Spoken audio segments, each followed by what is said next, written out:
लपकी के धरे भरे अकाबारी बलमुआ दाढ़ी गड़ावेला ना पहिरब लाल रंग के साड़ी बलमुआ दाढ़ी गड़ावेला।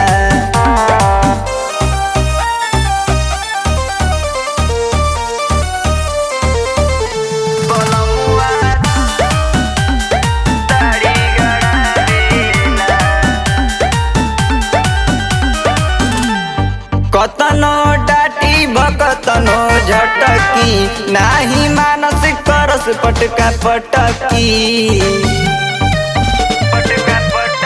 कतनो डाटी भकतनो झटकी नाही मानस करस पटका पटकी नाही मानस करस पटका पटकी। कके भी तर से बंद के वाड़ी बलमुआ दाढ़ी गड़ावेला ना पहिरब लाल रंग के साड़ी बलमुआ दाढ़ी गड़ावेला।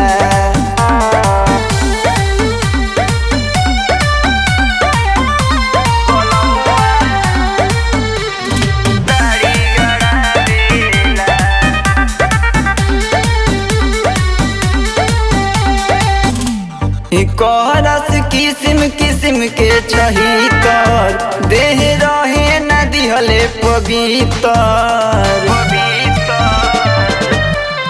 करस किस्म किस्म के छहितर देह रहे न दिहले पवित्र देह रहे न दिहले पवित्र। का कही दीपक नंद बिहारी बलमुआ दाढ़ी गड़ावेला ना पहिर